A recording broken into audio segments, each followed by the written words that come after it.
Hola, en esta sesión vamos a revisar el ejemplo de otro contador. En esta ocasión, el contador que se va a diseñar va a ser del 0 al 9 binario, es decir, de 4 ceros y 1, 0, 0, 1 que corresponden al 0 y al 9, y el requisito es utilizar para este ejemplo flip-flops tipo T.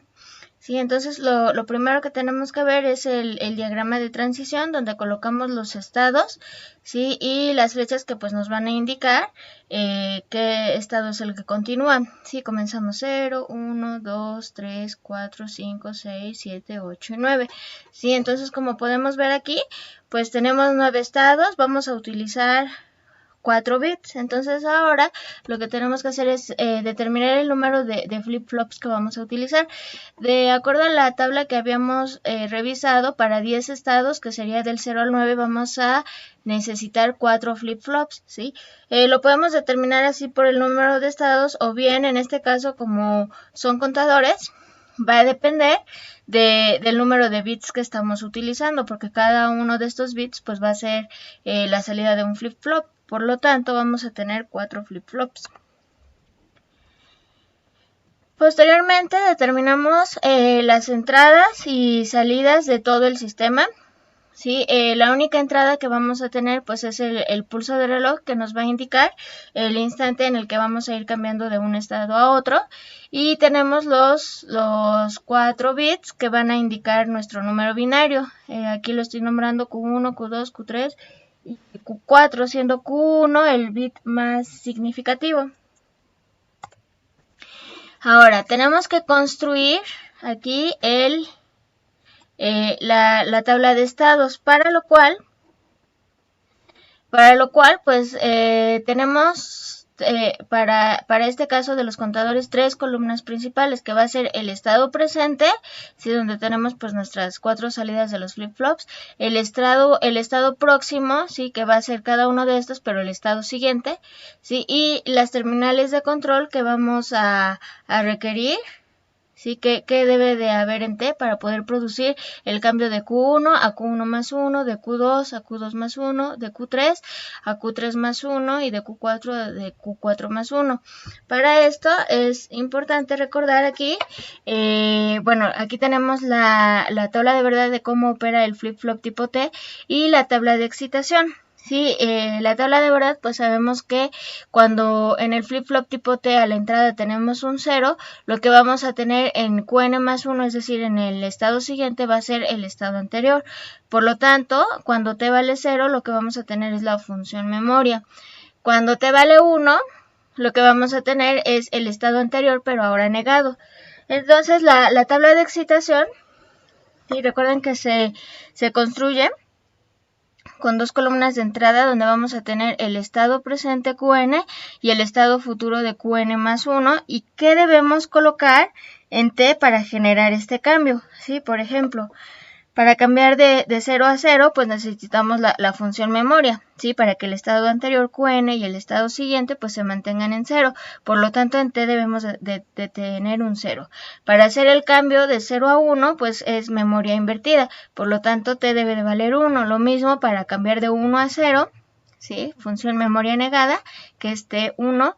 Y para cambiar de 1 a 1, pues es mantener el mismo estado, es decir, la función memoria que corresponde al valor de T igual a 0. ¿Sí? Entonces, ahora vamos a llenar la tabla de estados para este contador.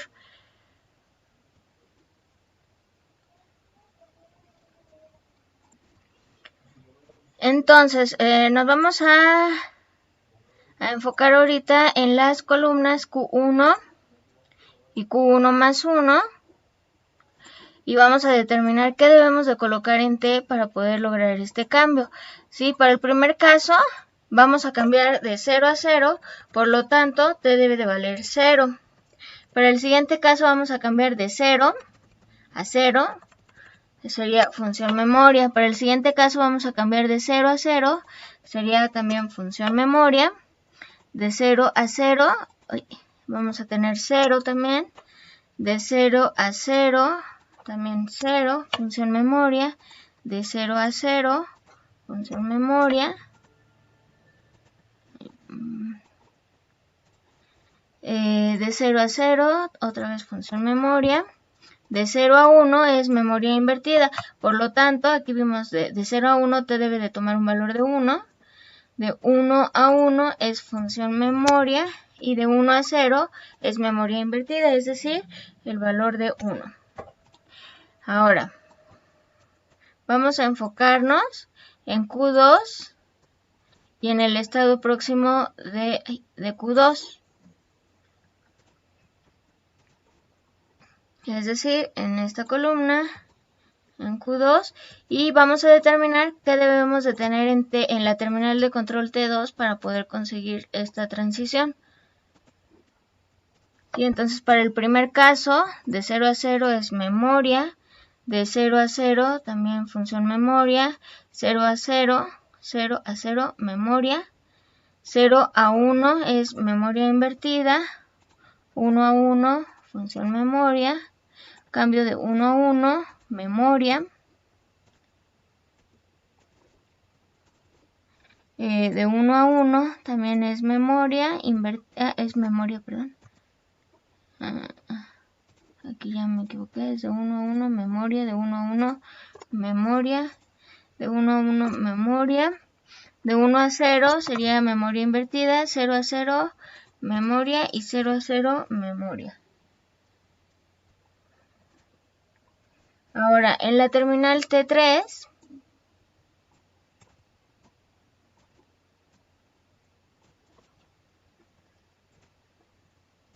y ahora nos vamos a enfocar en Q3 más 1, o sea, el estado de Q3 siguiente, y en la terminal de control T3 vamos a determinar qué debemos de colocar ahí.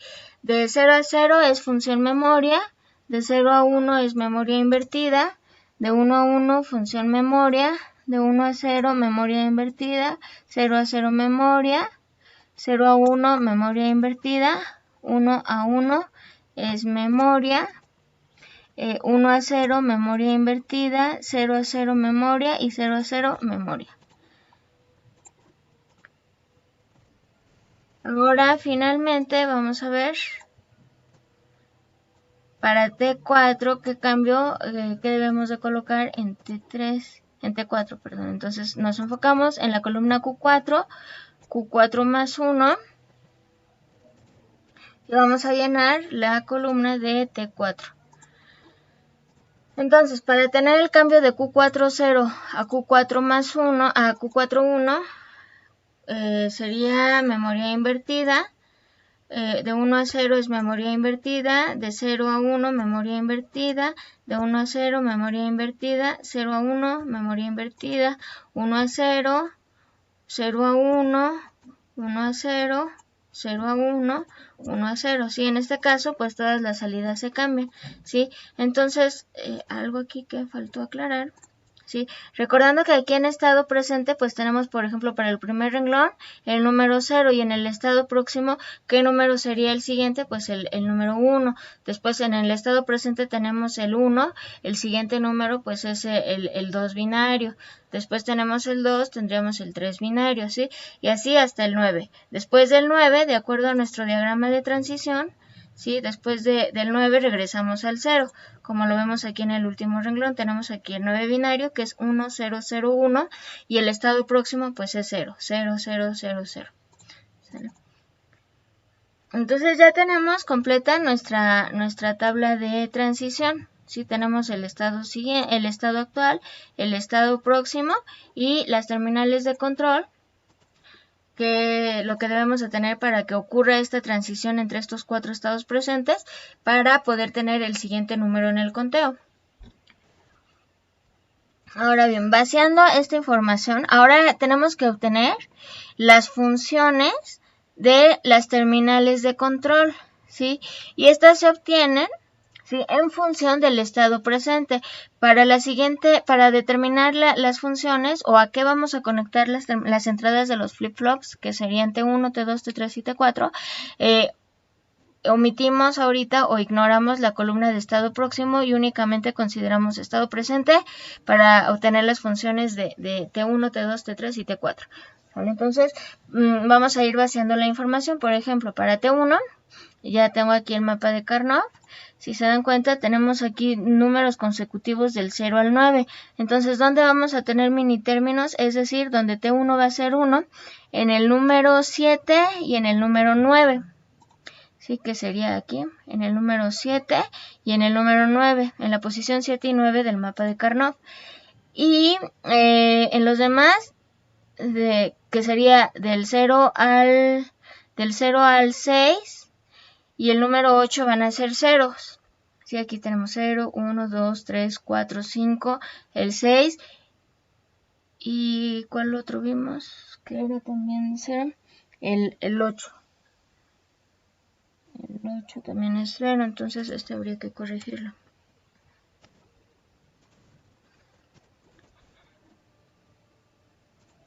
De aquí.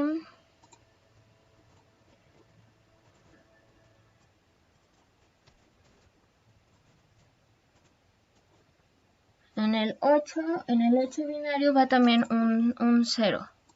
Entonces ahora, como los demás combinaciones, es decir, el 10, 11, 12, 13, 14 y 15, ¿sí?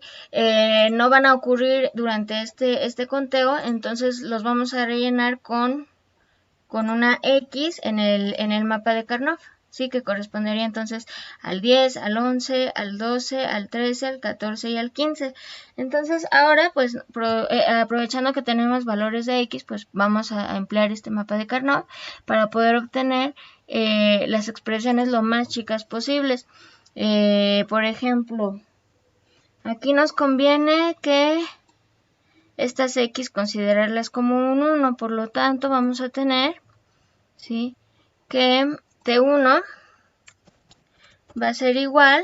¿Sí? Que tienen en común? Recordemos que aquí vamos a colocar Q1 y Q2, que serían los dos bits más significativos, y en los renglones sería Q3 y Q4, que son los bits menos significativos, ¿sí? Para poder generar pues el conteo que ya tenemos aquí marcado en este mapa de Karnaugh.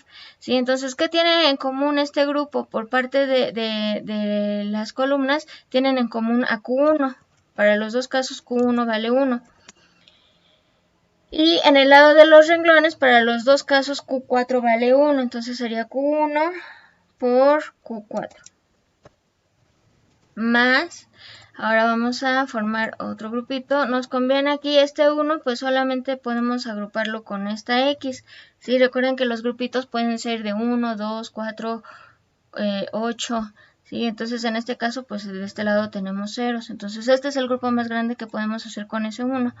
Quedaría, ¿qué tienen en común? En la parte de arriba, los dos, Q2 vale 1, sería Q2. ¿Sí? Y de este lado, pues Q3 por Q4. Q3 por Q4. Y de aquí pues podemos reducir un poco la expresión. Entonces vamos a reducirla un poquito. Quedaría T1 es igual a Q4, que va a multiplicar a Q1 más, o sea, estamos sacando Q4 como factor común. Q1 más Q2 por Q3. Y cerramos el paréntesis. ¿Sí? Entonces ya esta sería nuestra función para T1. ¿Sí? Este sería para T1. Ahora vamos a T2. Si en T2 tenemos que hay dos mini términos que corresponderían a este número que es el 3. El 3 y de este lado tendríamos que es el 7. Exactamente, en el 3 y en el 7, ¿sí? Entonces esa información ya está aquí vacía. Del 3 y el 7 valen 1.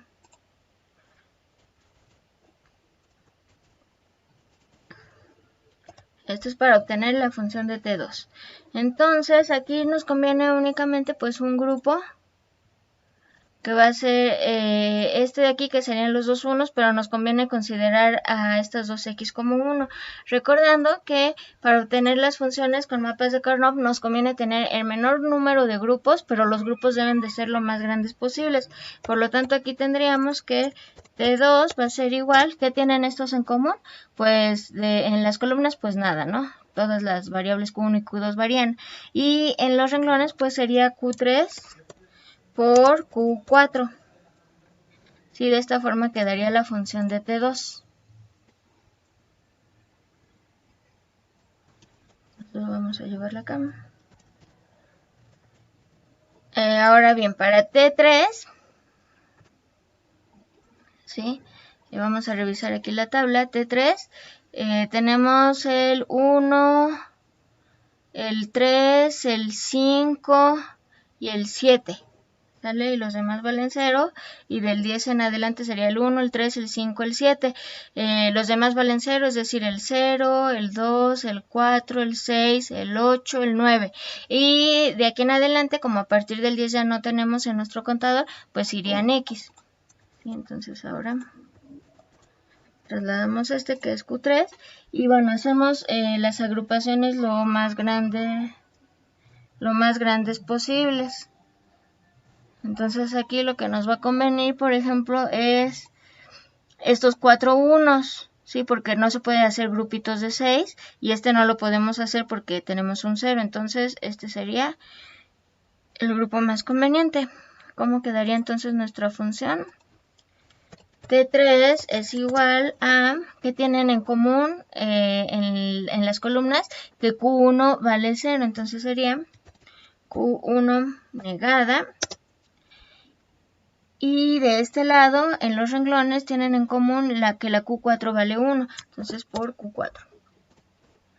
Esta sería entonces nuestra función de T3. Ahora bien, para T4 vamos a poder simplificar mucho por inspección de la tabla de verdad. Tenemos que T4 pues vale 1.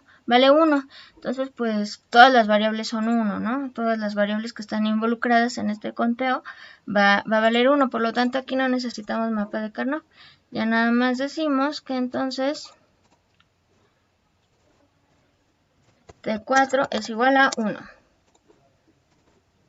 Sí, y solamente vamos a pasar esa información aquí. T4 vale 1. Sí, entonces de aquí pues ya tenemos a qué tenemos que conectar nuestras variables. T1 va a ser Q4 multiplicado a Q1 más Q2 por Q3. T2 lo tenemos que conectar a Q3 y a Q4 multiplicando, y T3 Q1 negada por Q4. Entonces fíjense bien, aquí ya tenemos el diagramita. Vamos a revisar. Entonces tenemos que, este sería T4, T3, T2 y T1. De T4 tenemos que la entrada tiene que ir conectado a 1. Recuerden que el flip-flop tipo T se puede construir a partir de un flip-flop tipo JK, que los JK son los comerciales. Entonces, ¿cómo conformamos el flip-flop tipo T en base a un flip-flop JK? Pues unimos las dos terminales. Entonces, a T4 va a 1. ¿Sí? Ahora, T3 dijimos que iba a Q1 negada por Q4. Entonces tenemos aquí, recuerden que T1 es este, entonces esta sería su Q1 negada, ¿sí? Por Q4, que sería este de aquí, y la salida va conectada a T3. Ahora T2 es Q3 por Q4, que sería este de aquí, no T2. Q4, ¿sí? Por Q3, que es la salida del flip-flop 3. Y la salida del flip-flop 4. Q3 por Q4. Y es lo que va conectado a T3, a T2. Ahora T1 es Q2 por Q3. A ver, vamos a identificar primero eso. Sería, ¿dónde tengo aquí? Q2 por Q3, que sería este de aquí. Q3 por Q2. Y luego eso se va a sumar a Q1 y se va a multiplicar con Q4. Se suma a Q1, que es la salida del flip-flop 1. Sí, y esto se va a multiplicar por Q4, que es la salida del flip-flop 4. ¿Sí? Entonces, ahora, ¿dónde conectamos nuestras salidas de los LEDs para poder visualizar el conteo? Pues en la salida de cada uno de los flip-flops. ¿Sí? Recordando que aquí están ordenados primero el bit menos significativo al más significativo. Entonces, vamos a revisar la simulación en Proteus. Fíjense bien, antes de esto, bueno, vamos a revisar. Es esta primera parte que tenemos aquí arriba. ¿Sí? A ver, voy a desactivar aquí. Lo vamos a pasar a 0. Entonces tenemos aquí nuestro conteo, quedamos que este es el bit menos significativo. Entonces voy a empezar otra vez. Aquí sería 0, 1, luego este sería el 2, luego estos dos prendidos 3, luego va el 4, 4 más 1, 5, luego los dos intermedios sería el 6, el 7, el 8 y al siguiente sería el 9 y regresamos al 0, ¿sí? Entonces aquí en Proteus tenemos nuestro pulso de reloj, tenemos aquí conectados nuestros flip-flops, los circuitos combinacionales que van conectados para determinar la entrada de cada flip-flop, ¿sí? Y bueno, aquí tenemos ya el conteo, ¿sí? Ahora, este circuito, ya existe un circuito integrado que hace toda esta operación del conteo del 0 al 9, que es el 74LS90. Sí, aquí nos dice contador binario por década. Tenemos aquí la tabla de verdad, donde tenemos que QA, QB, QC y QD son las salidas. Estas son entradas de reset. Normalmente para que este funcione como un contador del 0 al 9, estas terminales de reset tienen que ir conectados a nivel bajo.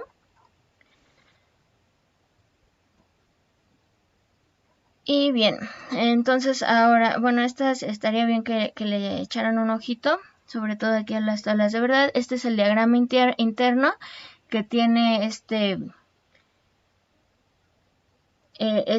circuito integrado, que es el 74LS90. Entonces lo incluí aquí en la simulación, ¿sí? Que sería esta parte de aquí. Estoy trabajando junto con el mismo pulso de reloj porque este contador, ¿sí?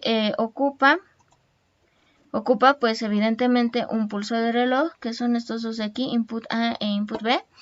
Es el pulso de reloj, son los pulsos de reloj que, bueno, pues permiten que se lleve a cabo este conteo. Si se dan cuenta, pues está aquí conectado a los pulsos de reloj, ¿sí?